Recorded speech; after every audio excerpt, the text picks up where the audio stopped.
Before we begin tonight's story, if you appreciate these detailed investigations into unsolved mysteries and missing persons cases, please take a moment to subscribe to this channel, give this video a like, and share it with someone who loves true crime. Your support helps keep these stories alive and brings attention to cases that desperately need to be solved. Now let's begin. Springfield, Missouri, June 7th, 1992. The sun rose over a quiet residential street in a middle-class neighborhood. It was a Sunday morning, the kind of morning when families would be getting ready for church, when children would be sleeping in after a late night, when the world moved at a slower pace. But at 1717 East Delmar Street, something was terribly wrong. Inside a small, tidy house, 3 women had vanished. Cheryl Levitt, 47 years old, a hairdresser and devoted mother. Suzanne Streeter, 19 years old, Cheryl's daughter, full of life and ready to start the next chapter of her future. And Stacy McCall, 18 years old, Suzanne's best friend, a bright young woman with her whole life ahead of her. They had disappeared sometime in the early morning hours, taken from the safety of their own home. No bodies, no witnesses, no suspects, no answers. Just 3 women, gone without a trace, leaving behind a mystery that has haunted Springfield for over 30 years.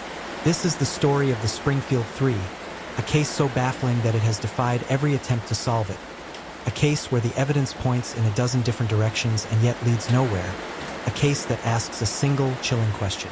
How do 3 people vanish from a house in the middle of the night without leaving a single clue? Cheryl Elizabeth Levitt was born on November 1st, 1944, in Seattle, Washington. She grew up in Bellevue, a suburb east of Seattle, surrounded by forests and mountains. Her younger sister Deborah remembers a childhood filled with camping trips, ocean excursions, and outdoor adventures. Cheryl was 8 years older than Deborah, and like many older siblings, she found her little sister to be somewhat annoying. But there was love there, the kind of bond that sisters share even when they're separated by distance and time. Cheryl eventually moved to Springfield, Missouri, where she built a life for herself. She became a cosmetologist, working at local salons and eventually operating a hairstyling business from her home. She was known in the community as a skilled stylist, someone who took pride in her work and cared deeply about her clients. Cheryl was a single mother, having divorced years earlier, and she had 2 children. Her son Bart was older and had moved out on his own. Her daughter Suzanne, who went by Susie, still lived with her. The 2 were close, more like best friends than mother and daughter. Cheryl had recently moved into the house on East Delmar Street, a modest ranch-style home that she was slowly renovating. She had plans to repaint, to redecorate, to make it truly her own. On the evening of June 6, 1992, Cheryl spoke on the phone with a friend at approximately 11:15. They talked about painting and varnishing an armoire in her bedroom. It was a mundane conversation, the kind of conversation people have every day. Cheryl had no idea that in just a few hours, she would be gone. Suzanne Elizabeth Streeter was born on March 9, 1973. She was 19 years old in the summer of 1992, a young woman on the cusp of adulthood. Susie was described by those who knew her as vibrant, fashionable, and full of personality. She had shoulder-length blonde hair, brown eyes, and a smile that lit up a room. She stood 5 feet 2 inches tall and weighed around 102 pounds. Susie had a small scar on her upper right forearm, a tiny mole at the left corner of her mouth, and both of her ears were pierced, the left ear pierced twice.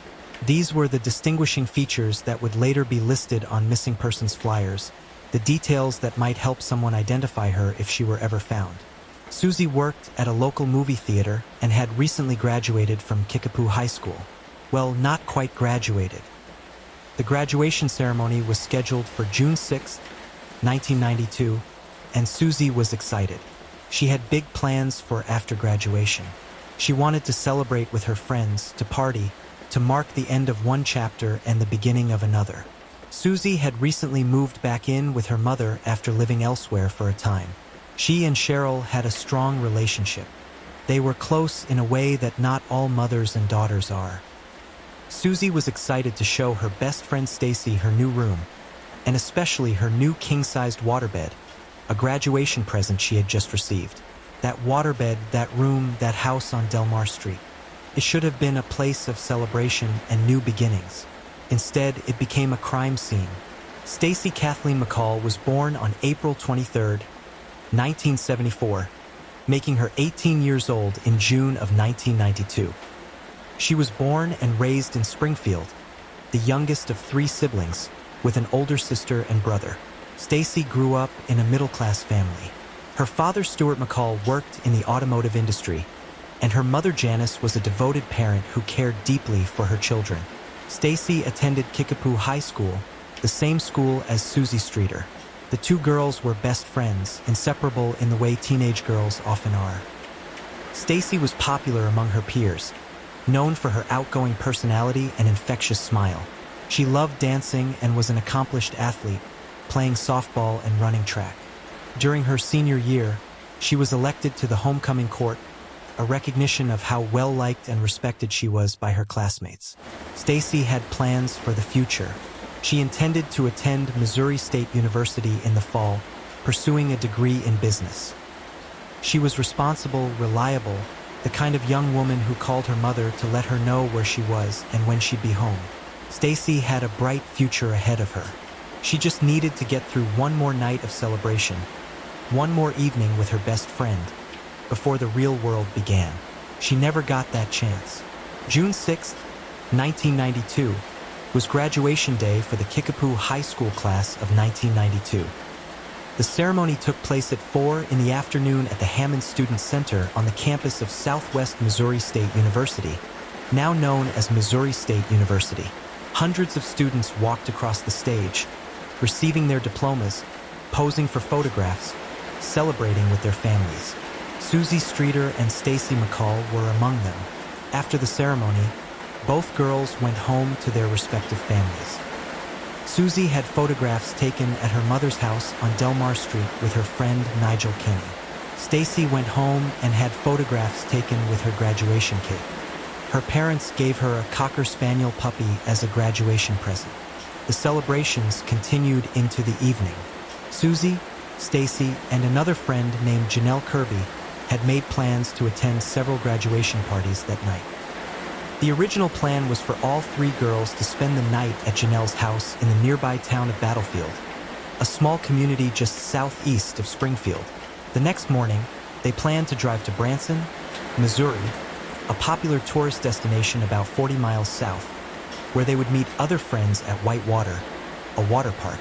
It was going to be a perfect day, a perfect way to celebrate the end of high school and the beginning of summer. But plans change. Around 10:30 in the evening, Stacy called her mother Janice from Janelle Kirby's house. Stacy told her mother about the plans for the evening and the trip to Branson the next day. Janice McCall was concerned. She advised Stacy not to drive to Branson that night because she was worried about the possibility of a car accident. Teenagers at graduation parties often drank alcohol, and Janice didn't want her daughter or her friends getting behind the wheel if they'd been drinking. Stacy promised her mother that they would wait until the next morning to drive to Branson. She also promised to call her mother the next day. It was a normal conversation between a mother and daughter, the kind of conversation that happens in households across the country every single night. Janice had no reason to worry. Stacy was a responsible girl. She would keep her promise. Except she didn't, because by the time the sun rose on June 7th, Stacy McCall was gone. The 3 girls, Susie, Stacy, and Janelle, left Janelle's house around 11 in the evening and began making the rounds to various graduation parties. They went to several different houses, celebrating with classmates, drinking, laughing, enjoying the freedom that comes with being 18 and 19 years old. One party they attended was at the home of Michelle Elder, another friend. That party was broken up by Springfield police at approximately 1:50 in the morning. The police had received noise complaints, and when they arrived, they found a large gathering of teenagers. The party dispersed and the girls moved on. They returned to Janelle Kirby's house in Battlefield around 2 in the morning. By this point, other friends and relatives had arrived at Janelle's house for her graduation celebration. The house was crowded, packed with people. There wasn't enough space for everyone to sleep comfortably. Susie and Stacy made a decision. Instead of staying at Janelle's house as originally planned, they would go back to Cheryl's house on Delmar Street. There was plenty of room there. Susie wanted to show Stacy her new waterbed anyway. It made sense. Janelle Kirby watched as her two friends climbed into Susie's car and pulled out of the driveway. She waved goodbye. She never saw them again. The drive from Battlefield to Cheryl's house on Delmar Street would have taken about 15 minutes. Police later estimated that Susie and Stacy arrived at the house sometime between 2:15 and 2:30 in the morning on June 7th. What happened next is a mystery that has never been solved. When friends and family members entered the house at 1717 East Delmar Street later that day, they found a scene that was both ordinary and deeply disturbing. The front door was unlocked, but in 1992, in a safe neighborhood in Springfield, Missouri, that wasn't unusual. Many people didn't lock their doors. The house was tidy, neat, everything in its place. Susie's bed looked as though it had been slept in. The covers were pulled back, and there were indentations on the pillows. Cheryl's bed also looked slept in. In the living room, the television in Susie's room had been left on. An unopened can of soda sat on a table next to a pack of cigarettes. Both Susie and Cheryl were smokers, and the fact that they had left their cigarettes behind was strange. Smokers don't usually leave the house without their cigarettes. All of the women's personal belongings were still in the house. Their purses were neatly placed in a bedroom. Inside the purses were their driver's licenses, their money, their keys. Susie's car was parked in the driveway. Cheryl's car was parked in the carport. The keys to both vehicles were inside the house. The women's jewelry, their clothing, everything they would need if they were planning to leave was still there.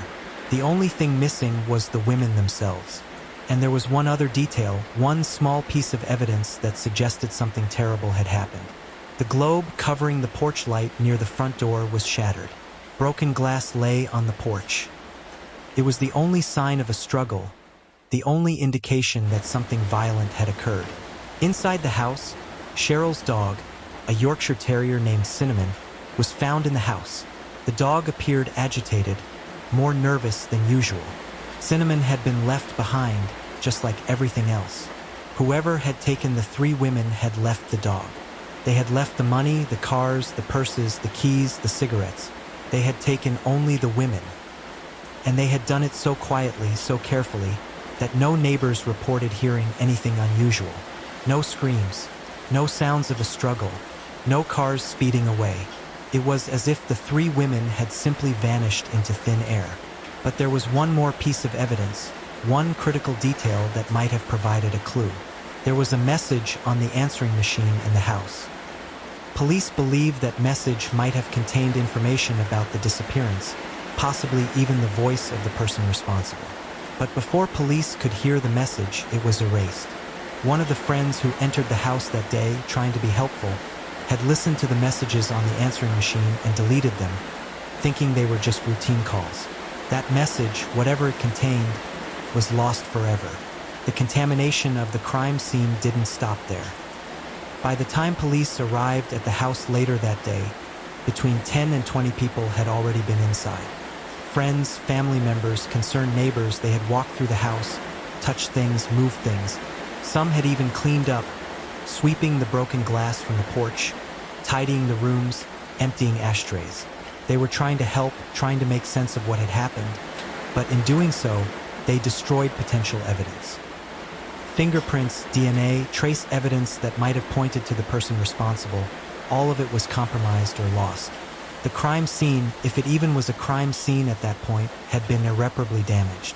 The timeline of events on the morning of June 7th is critical to understanding what happened. At approximately 7:30 in the morning, Janelle Kirby and her boyfriend Mike Henson drove to Cheryl's house on Delmar Street. They were supposed to meet Susie and Stacy there and then all drive together to Branson for the trip to Whitewater. When they arrived, they found the house quiet. The front door was unlocked. They went inside, calling out for Susie, Stacy, and Cheryl. No one answered. The house was empty.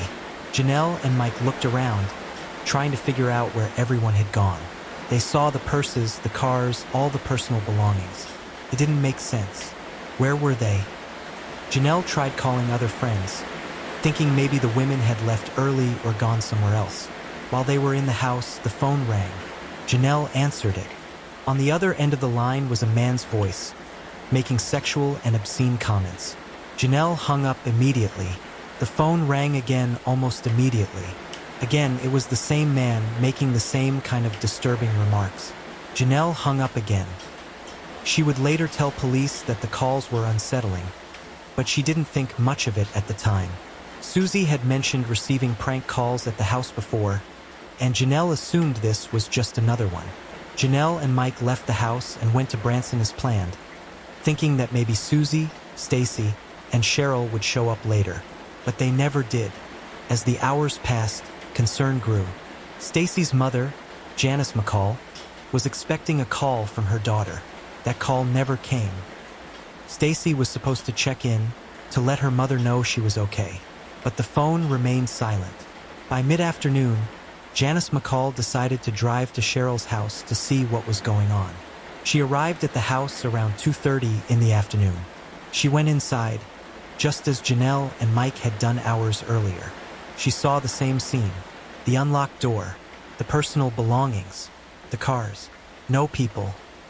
Janice found the 3 purses in the bedroom, each one neatly placed, each one containing money, identification, everything a woman would need if she left the house. Janice knew immediately that something was very wrong. Her daughter would not have left without her purse. She would not have left without calling. Something terrible had happened. At 3:15 in the afternoon, Janice McCall called the Springfield Police Department to report her daughter and the other 2 women missing. The police arrived shortly thereafter and began their investigation. But by that time, the crime scene had already been compromised by hours of foot traffic, well-meaning friends and family who had no idea they were destroying evidence. The Springfield Police Department faced an enormous challenge. They had 3 missing women, no witnesses, no clear motive, and a crime scene that had been contaminated before they even arrived. Where do you start with a case like that? The investigation into the disappearance of the Springfield 3 began immediately. The FBI joined the case on June 9th, recognizing that the mysterious nature of the disappearance and the involvement of 3 victims warranted federal assistance. Police worked around the clock, interviewing friends, family, classmates, anyone who might have information. They retraced the girls' movements on the night of June 6th and the early morning of June 7th.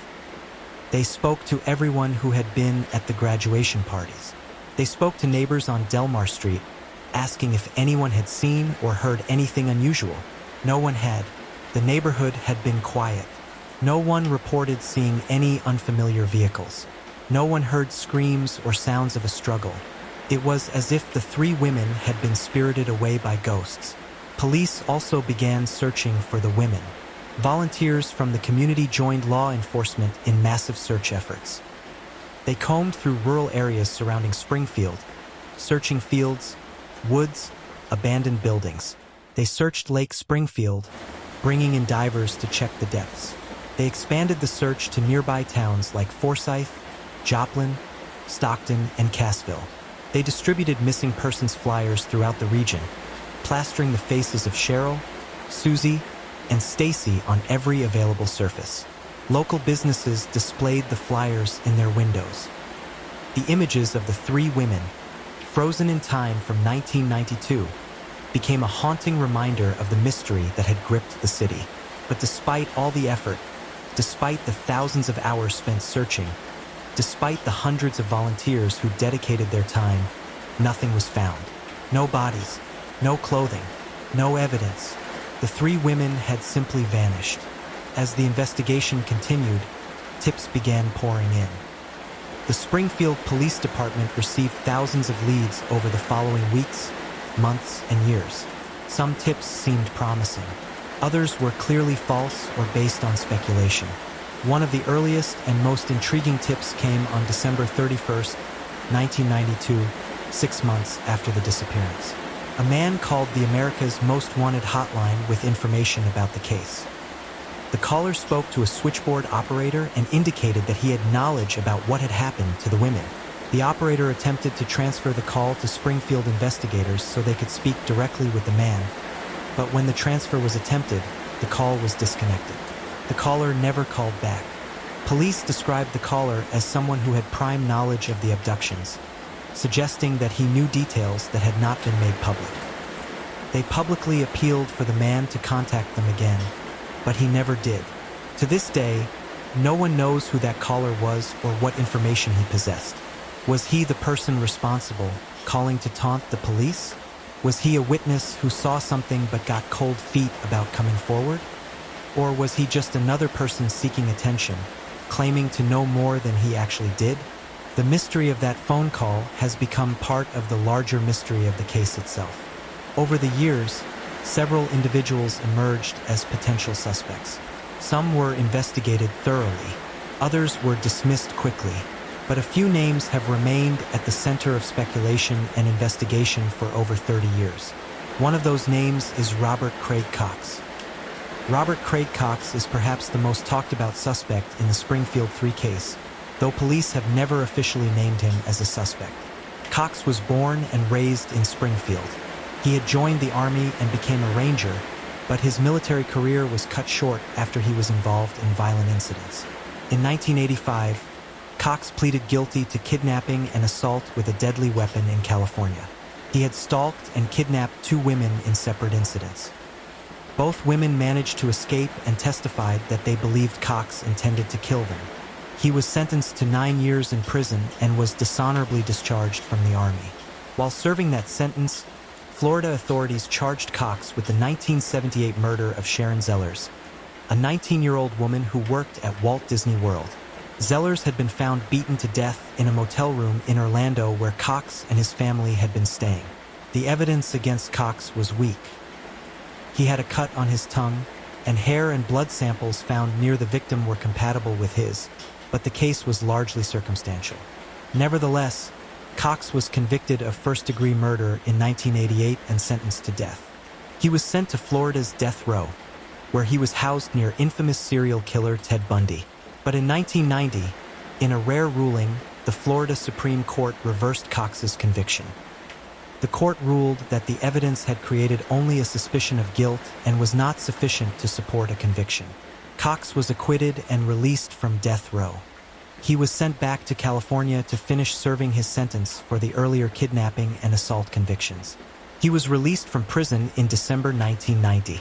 1 week after his release, Robert Craig Cox returned to Springfield, Missouri, his hometown. He moved in with his adoptive parents and tried to resume a normal life. He was in Springfield in June 1992 when the Springfield 3 disappeared. When police began investigating the case, they interviewed Cox as part of their efforts to speak with anyone who might have information. Cox told police that on the morning of June 7th, he was at church with his girlfriend. She corroborated his alibi, confirming that they had been together. However, years later, the girlfriend recanted her statement. She admitted that Cox had asked her to lie for him. Cox then changed his story, claiming that he had been at his parents' house on the night of the disappearance. His parents confirmed this alibi, but investigators remained suspicious. Cox's history of violence against women, his proximity to the crime, and inconsistencies in his statements made him a person of interest. But there was no physical evidence linking him to the disappearance. No witnesses placed him at Cheryl's house. There was nothing concrete, and without evidence, police couldn't move forward. Cox left Springfield in the early 1990s and moved to Texas. In November 1994, he committed an armed robbery at a tanning salon in Decatur, Texas. During the robbery, he held a gun to the head of a 12-year-old girl. No one was injured, but Cox was arrested and charged. In 1995, he was sentenced to 30 years in prison for that crime, later increased to a life sentence. It was while he was in prison in Texas that Robert Craig Cox made the statements that would forever link him to the Springfield 3 case.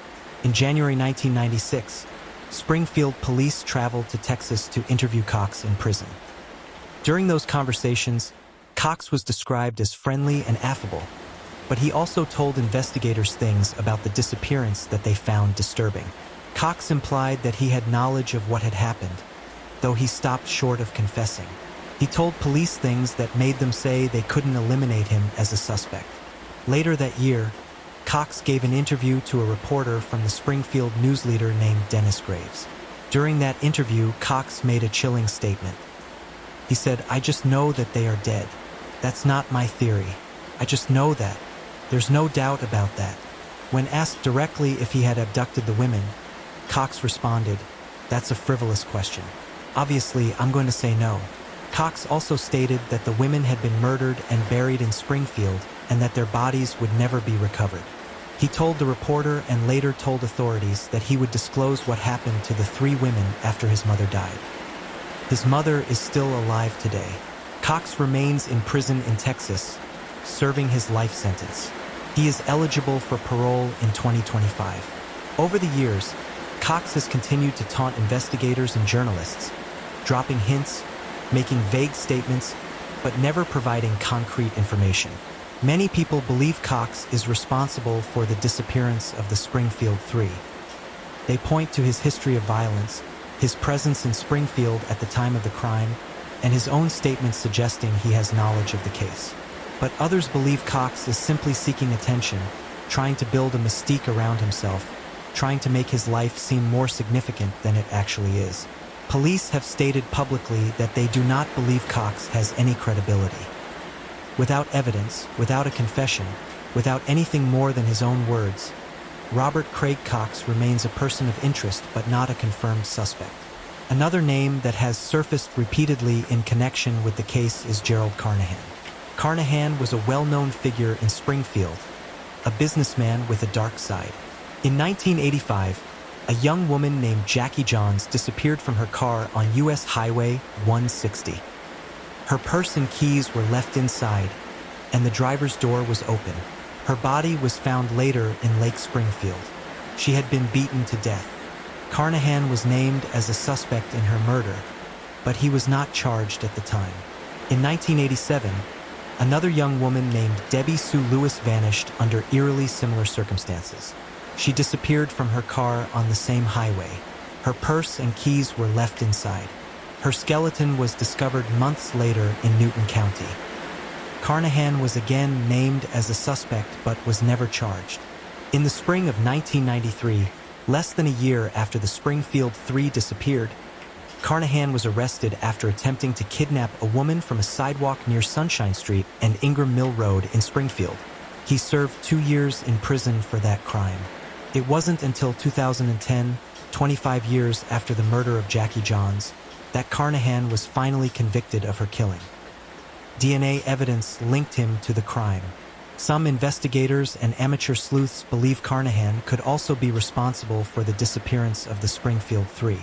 His pattern of targeting young women, his history of violence, and his presence in Springfield all make him a viable suspect. But like Cox, there is no physical evidence linking Carnahan to the case. Another individual who drew attention was Stephen Garrison, a member of the Galloping Goose Motorcycle Club. Garrison claimed he had overheard someone confess to killing the 3 women at a drug party. He said the bodies had been taken to a hog farm in Webster County. Police took Garrison's claims seriously at first because he provided information that had not been made public, suggesting he might actually know something. A judge even lowered Garrison's bail based on the possibility that he was cooperating with the investigation. But Garrison fled. A few days later, he broke into a woman's apartment in Springfield and attacked her. She survived and testified against him. Garrison was convicted and sentenced to 40 years in prison for rape, sodomy, burglary, and robbery. Police later backed off from Garrison as a suspect, concluding that his claims were unreliable. Another name that occasionally comes up is Dustin Rekla, a former boyfriend of Susie Streeter. Months before the women vanished, Rekla had broken into a Springfield mausoleum and stolen $30 worth of gold fillings from a skull. Susie had given police a statement about the incident, and some speculated that Rekla might have wanted revenge. Rekla took a lie detector test in June 1992, passed it, and denied any involvement in the disappearances. He testified before a grand jury investigating the case in 1994 and has maintained his innocence. He now lives in Colorado. Police have eliminated him as a suspect.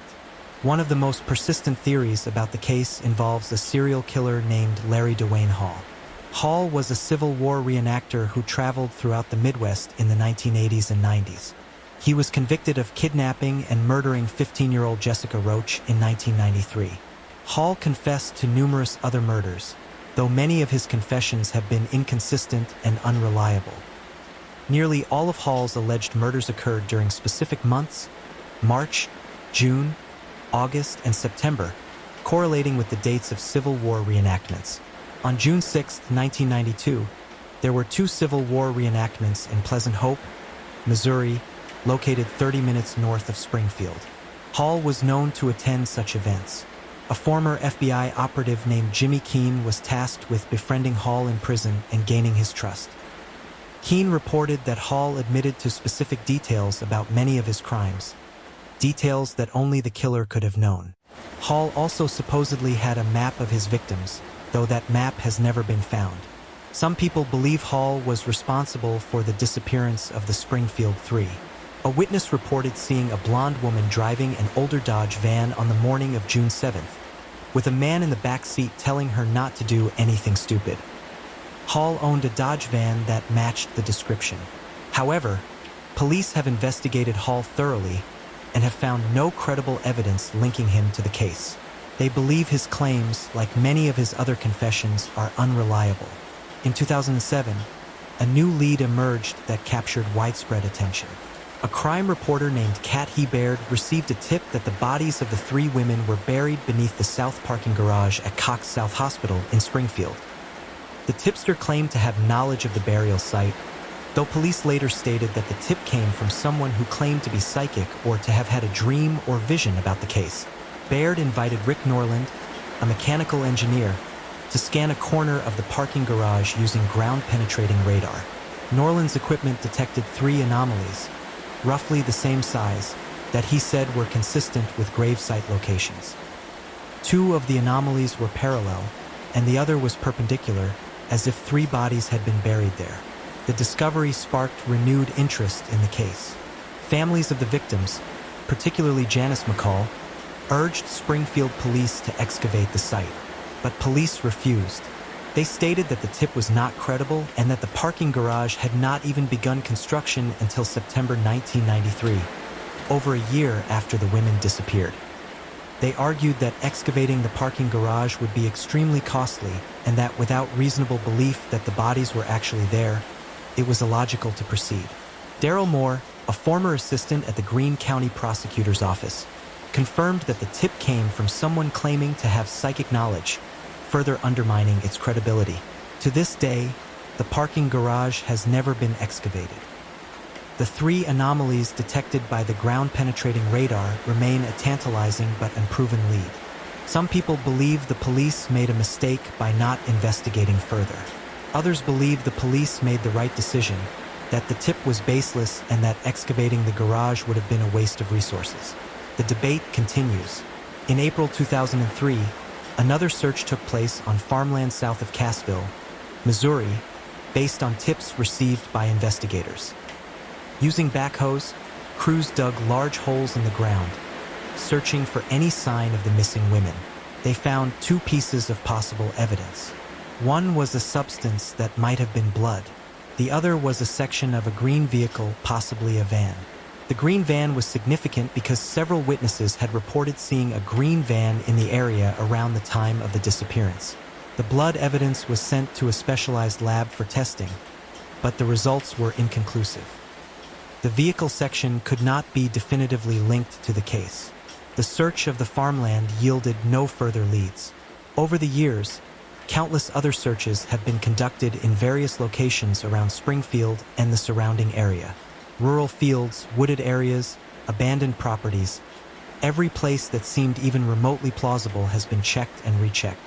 But the 3 women have never been found.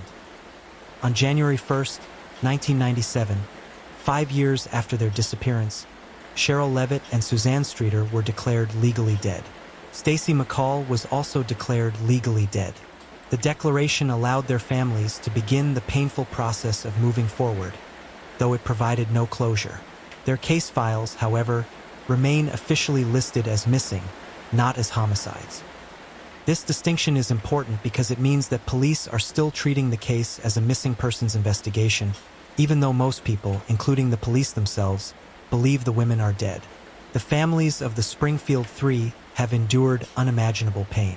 Janice McCall, Stacy's mother, has become the most public face of the case. She has spent over 30 years fighting for answers, attending memorial events, speaking to journalists, appearing on television programs, doing anything she can to keep the case in the public eye. In a 2017 interview, Janice said, "I expected her home that night, the next day, maybe a couple of days afterward. Never in my wildest imagination did I ever think that it would be 25 years later, and I would be saying Stacy is still missing." Janice founded a nonprofit organization called One Missing Link, dedicated to supporting families of missing persons. She has worked with the National Center for Missing Adults and has kept Stacy's memory alive through billboards, interviews, and local events. For Janice, every day without answers is a day of torment. She doesn't know what happened to her daughter. She doesn't know if Stacy suffered. She doesn't know where her body is. She cannot bury her child. That is a pain that few people can comprehend. Deborah Schwartz, Cheryl's younger sister, has also spoken publicly about the case. Deborah and Cheryl grew up together in Washington State, and though they were 8 years apart in age, they shared a bond. Deborah visited Cheryl and Susie in Springfield just weeks before they disappeared. She stayed with them, spent time with them, made memories with them, and then they were gone. Deborah has described the agony of not knowing, of living with the unanswered questions, of wondering if her sister and niece are out there somewhere, if they suffered, if they knew what was happening to them. Susie's older brother Bart has largely stayed out of the public eye, though he has been affected by the case in profound ways. In February 2019, Bart was arrested in Tennessee on suspicion of public intoxication, disorderly conduct, and attempted false imprisonment in an unrelated incident. Years earlier, he had been investigated as a potential suspect in his mother and sister's disappearance, but was eventually eliminated. The trauma of losing his mother and sister, combined with the scrutiny he faced as a potential suspect, took a toll on Bart's life. For all the families involved, the disappearance of the Springfield Three has been a wound that never heals. They live in a state of perpetual limbo, unable to grieve fully because there are no bodies, unable to move forward because there are no answers. The Springfield Three case has become one of the most famous unsolved missing persons cases in American history. It has been featured on countless television programs, including Unsolved Mysteries, Disappeared, and Dateline. Books have been written about it. Podcasts have dissected every detail. True crime enthusiasts and amateur sleuths have devoted countless hours to analyzing the evidence, developing theories, and trying to solve the case. Online forums and social media groups dedicated to the Springfield Three have thousands of members, all sharing information, debating suspects, and hoping that one day, somehow, the mystery will be solved. But despite all the attention, despite all the effort, despite more than 30 years of investigation, the case remains unsolved. 3 women vanished from a house in the middle of the night, and no one knows who took them or why. No one knows where their bodies are. No one knows the truth. So what happened to Cheryl Levitt, Suzanne Streeter, and Stacy McCall? That is the question that has haunted Springfield for over 3 decades. There are many theories, some more plausible than others. One theory is that the women were targeted by someone they knew, someone who had access to the house, someone who knew Cheryl's routine, someone who might have had a key or knew the house would be unlocked. This theory suggests that the perpetrator entered the house quietly, possibly with a weapon, and forced the 3 women to leave without a struggle. The shattered porch light could have been broken during the abduction, either by accident or as part of a struggle. The women were then taken somewhere, killed, and buried. This theory aligns with the statements made by Robert Craig Cox, who claimed the women were murdered and buried in Springfield and that their bodies would never be recovered. If Cox is telling the truth, then the women are somewhere in or around the city, buried in a location that only the killer knows. But there are problems with this theory. If the women were taken by someone they knew, why didn't the dog bark? Why didn't the neighbors hear anything? And if the perpetrator had a key or knew the house would be unlocked, why was the porch light broken? Those questions remain unanswered. Another theory is that the women were the victims of a random crime, a home invasion gone wrong. Perhaps someone was burglarizing homes in the neighborhood and chose Cheryl's house as a target. When the burglar encountered 3 women inside, he panicked and abducted them to prevent them from identifying him. This theory would explain why the crime scene was relatively undisturbed, why there were no signs of a prolonged struggle, and why the women's belongings were left behind. The perpetrator wasn't interested in stealing anything. He was interested in covering his tracks. But this theory also has problems. If the crime was random, it's unlikely the perpetrator would have been able to control 3 women simultaneously without making noise or attracting attention. And if the women were taken to prevent them from identifying the burglar, why weren't they killed at the scene? Why go through the trouble of abducting them, transporting them, and disposing of their bodies elsewhere? It doesn't quite add up. A third theory is that the women were victims of a serial killer, someone like Larry Dwayne Hall or another predator who was passing through the area. This theory is supported by the fact that there were other unsolved disappearances and murders in Missouri during the same time period. Jackie Johns, Debbie Sue Lewis, and others who vanished under similar circumstances. If a serial killer was operating in the region, the Springfield 3 could have been part of a larger pattern of crimes. The problem with this theory is that serial killers typically have a preferred victim type. They don't usually target 3 women at once, especially not women of different ages. Serial killers also tend to work alone, and controlling 3 victims simultaneously would be extremely difficult.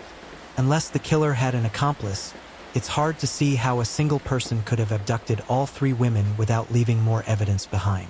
A fourth theory, and one that has gained traction in recent years, is that the women's disappearance was connected to the drug trade. Springfield, Missouri, in the early 1990s was experiencing a significant drug problem, particularly with methamphetamine. Some people believe that Cheryl, or possibly Susie, was involved with individuals connected to the drug trade, and that the abduction was either retaliation for a debt, a deal gone wrong, or a message sent to someone else. This theory is bolstered by the fact that Susie had mentioned receiving prank calls at the house, and that on the morning of June 7th, Janelle Kirby received obscene phone calls when she was at the house.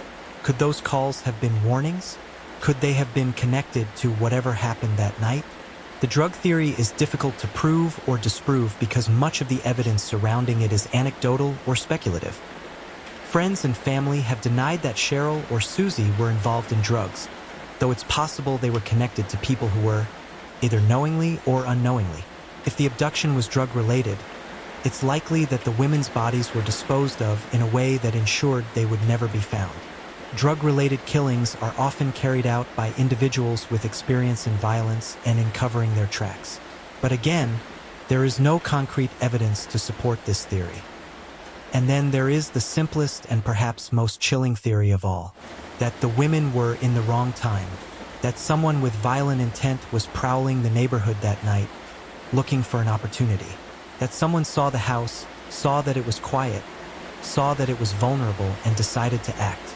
This theory requires no elaborate conspiracy, no connection to drugs or serial killers or people the women knew. It simply requires a predator and an opportunity.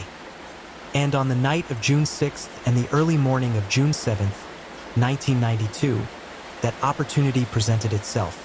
3 women, alone in a house, unprotected, unaware, and someone took advantage.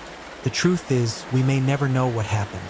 The Springfield Police Department continues to investigate the case, though leads have dwindled over the years.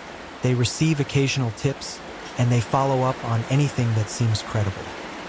But as time passes, the chances of solving the case grow slimmer. Witnesses die, memories fade, evidence degrades.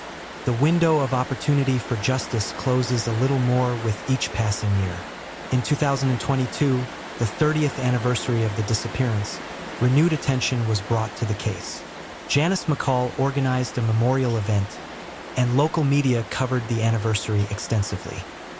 New billboards were erected in Springfield, featuring the faces of Cheryl, Susie, and Stacy, along with a phone number for tips. The Springfield Police Department issued a statement reaffirming their commitment to solving the case. They stated that the investigation remains active, that they continue to receive and follow up on tips, and that they will not give up until the case is solved. But 30 years is a long time.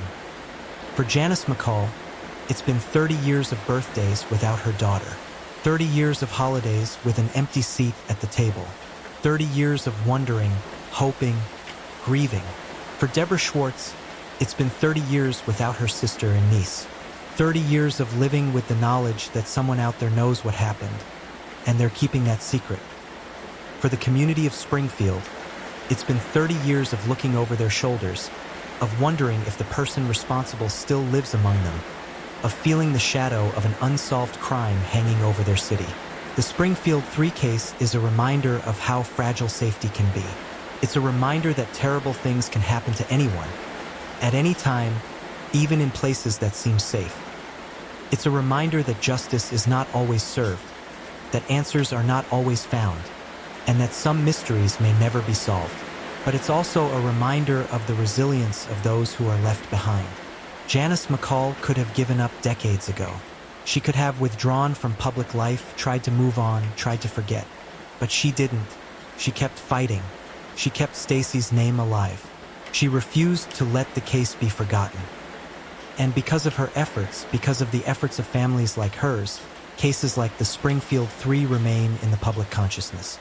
They remain a priority for law enforcement. They remain a challenge for investigators. And they remain a hope for the families who want nothing more than to bring their loved ones home. If you have any information about the disappearance of Cheryl Levitt, Suzanne Streeter, and Stacy McCall, please contact the Springfield Police Department at 417-864-1810. You can also contact the FBI's tip line. Any information, no matter how small or seemingly insignificant, could be the key to solving this case. Cheryl was 47 years old when she disappeared. She was 5 feet 4 inches tall with brown eyes and blonde hair. Susie was 19 years old, 5 feet 2 inches tall with brown eyes and blonde hair. Stacy was 18 years old, 5 feet 3 inches tall with brown eyes and blonde hair. All 3 women were last seen in the early morning hours of June 7th, 1992, at 1717 East Delmar Street in Springfield, Missouri. Someone out there knows what happened to them.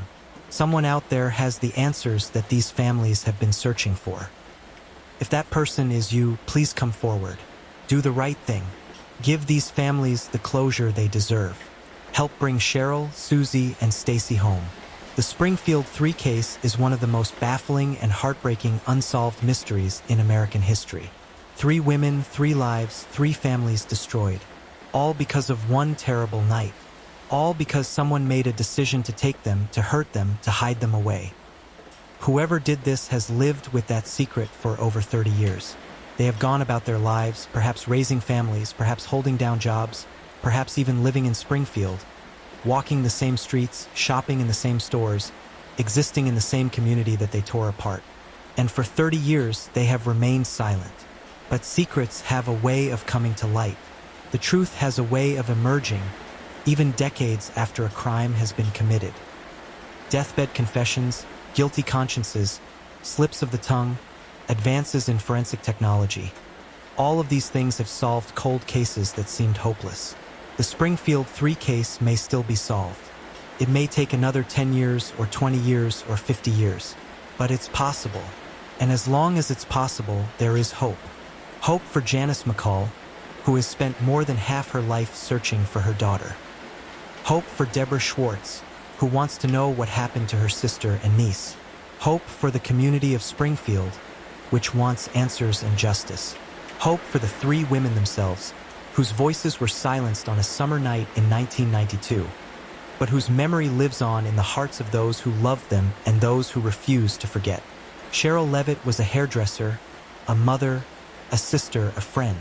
She was 47 years old with her whole life ahead of her. Suzanne Streeter was a daughter, a friend, a young woman just beginning her adult life. She was 19 years old, full of dreams and possibilities. Stacy McCall was a daughter, a sister, a friend, an athlete, a student preparing to go to college. She was 18 years old, ready to take on the world. They deserved to live. They deserved to pursue their dreams, to grow old, to experience all the joys and sorrows that life has to offer. Instead, they were taken. And for over 30 years, they have been lost. But they are not forgotten. Their names are remembered. Their faces are remembered. Their stories are remembered. And as long as people continue to tell those stories, as long as people continue to demand justice, as long as people refuse to give up, there is a chance that one day the truth will come to light. One day, the mystery of the Springfield 3 will be solved. One day, Cheryl, Susie, and Stacy will be brought home. Thank you for listening to this case. If you believe these stories matter, if you believe that missing persons cases deserve attention and that families deserve answers, please like this video, share it with others, and subscribe to the channel for more in-depth investigations into unsolved mysteries. These women deserve justice. Their families deserve closure. And together, we can keep their memory alive and keep the pressure on law enforcement to never give up, to keep searching, to keep investigating, until the day the Springfield 3 are finally found. Until next time, stay safe and never stop seeking the truth.